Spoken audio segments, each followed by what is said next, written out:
I am the son of a houseboy who worked for American soldiers. My father was 16 when the Korean War broke out. He helped the soldiers with shining their shoes, doing their laundry, and cleaning. In doing so, my father learned English, and he was my hero. I dreamed of speaking English as well as he did. If my father saw me speaking today, he would be so proud of me.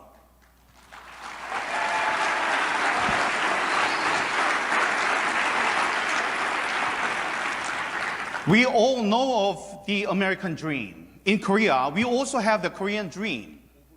We call it a dragon rising up from the ditch. Growing up, we did not even have the bathroom in the house.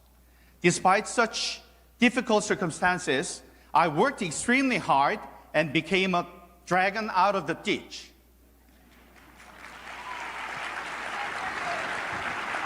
While my father was alive, I was his pride and joy. I graduated from South Korea's Ivy League Yonsei University and joined the major South Korean broadcasting network, KBS. I was Washington, D.C. correspondent and the main evening news anchor. I was the Korean version of Tom Brokaw or Peter Jennings. Following my career as a journalist, I was the presidential spokesperson for former President Park Geun-hye, and after that, I was elected to the National Assembly. So, what am I doing here? On April 15th last year, I lost in the general election. Just like President Trump, my loss was due to election fraud.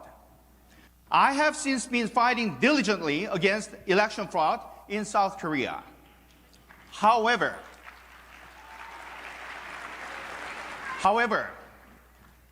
I was ignored by the leftist government, the mainstream media, and the judiciary, all dominated by current President Moon Jae-in.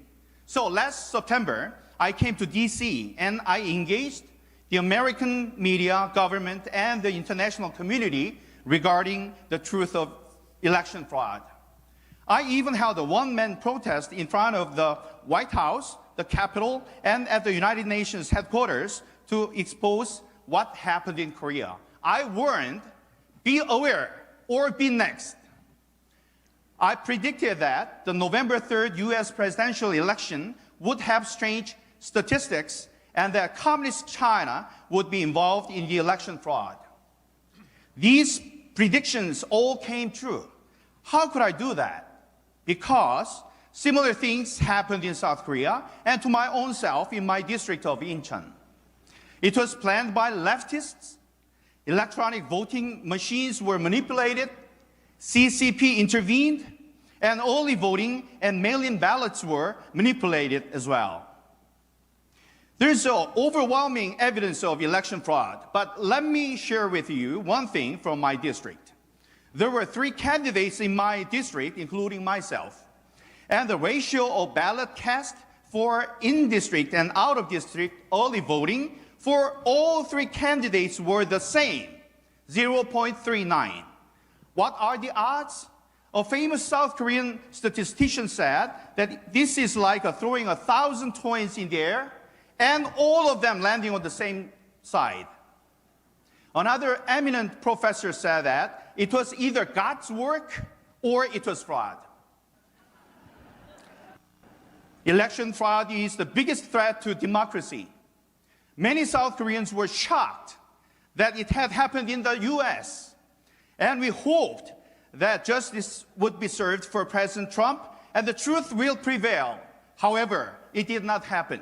I was sorry and the Korean patriots were sorry. But let's not be disheartened. Let's work together.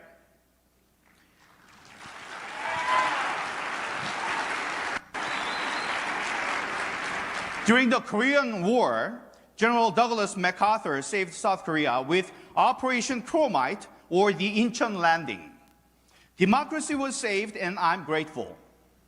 70 years after the Korean War, the democracies of South Korea and the US are again facing a threat due to election fraud.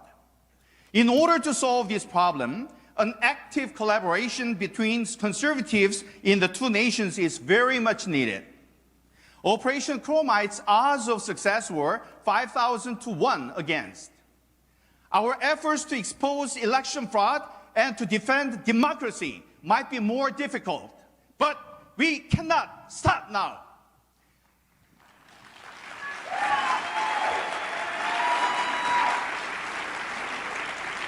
The memorial for Operation Chromite is in the district I represent, 연수구-을 인천.